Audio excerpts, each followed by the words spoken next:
Okay, so what if you could literally surgically remove your work life from your personal life? I mean, never bring the stress of the office home with you ever again. In the world of Severance, that's exactly what Lumon Industries is selling. But as we're about to find out, this perfect work-life balance, it might just be a cover for something way, way more sinister. Yeah, that quote, tame in me the tempers for, that's straight from a Lumen hymn. And it tells you everything you need to know, right? The whole world of Severance is built on this totally cult-like ideology. They promise you this amazing work-life balance, all thanks to a little surgery that, just splits your mind in two. No big deal. But really, it's a deal with the devil, and it's all wrapped up in the language of corporate wellness.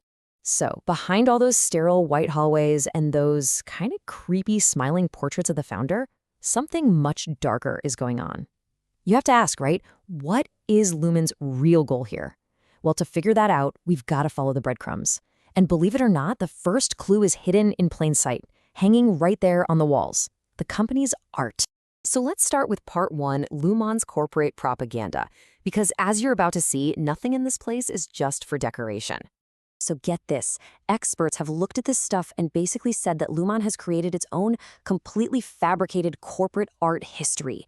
These paintings, they aren't just art. Nope, they are tools of control.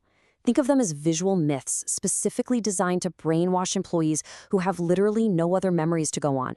For the innies, that's what they call the work version of a severed employee. This art, it is their history. It's their culture. It's their entire reality. And I mean, just look at this side by side. It's incredible. On one side, you've got the founder, Keir Egan, looking all godlike and benevolent in a painting like Keir pardons his betrayers. And on the other, a heroic leader like Napoleon. It's the same visual language. Lumon is literally ripping a page from the playbook of real-world propaganda. They're trying to frame total, absolute obedience as a good thing, and any kind of independent thought as a total betrayal. Okay, so controlling minds through art, that's one thing. That's just the surface level. But what about the procedure itself? I mean, what is the real, horrifying human cost of this level of control?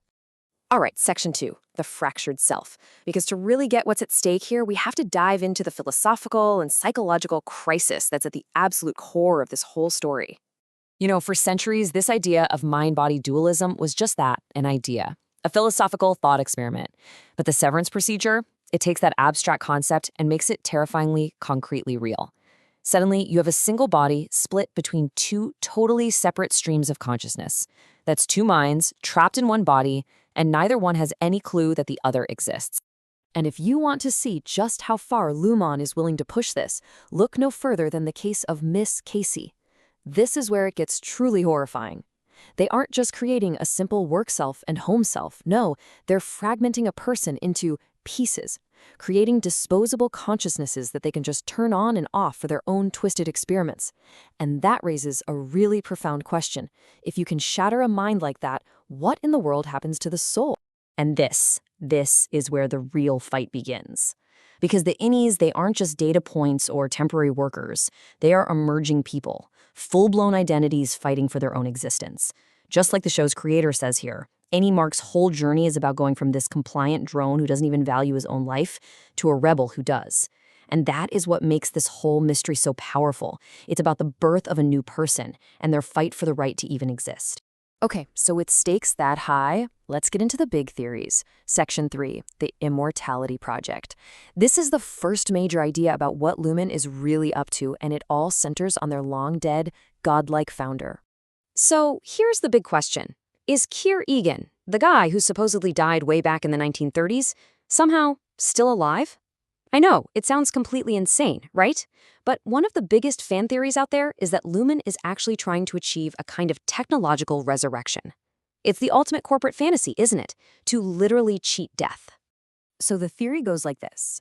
Lumon's real purpose is to perfect consciousness transfer. That little severance chip, it's not just for separating your memories. It's basically a hard drive for your entire soul. We even see evidence for this when Kobo calls Petey's recovered chip Petey.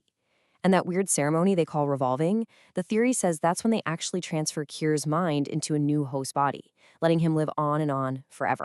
But okay, every good investigation has to look at the other side of the coin. So, Section 4, Erasing the Soul.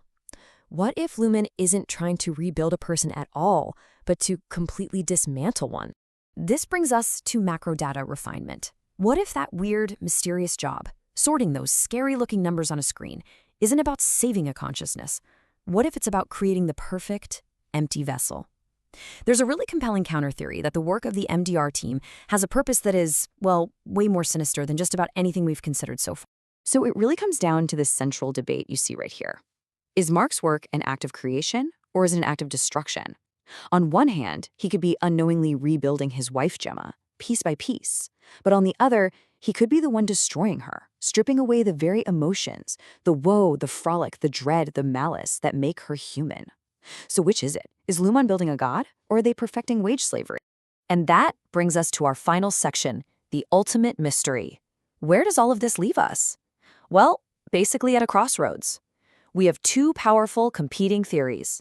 Both of them are totally backed up by clues from the show, and honestly, both of them lead to a really, really dark place. Think about it. One path leads to resurrecting a single man, a founder turned god.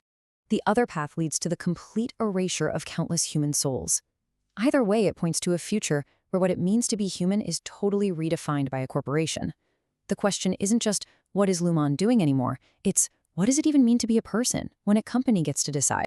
A remembered man does not decay. Wow. That line, which hangs right inside Lumon's headquarters, it just perfectly captures everything, doesn't it? This obsession with preservation, with permanence, with a really twisted idea of immortality. But here's the final, chilling question that hangs over everything. Does preservation require you to save a soul, or to simply erase it? Is Lumon trying to preserve one man by saving his mind? Or are they trying to preserve their own power by erasing everyone else's? That's the ultimate mystery, and the answer, it seems, is still locked away somewhere deep in the basement of Lumon Industries.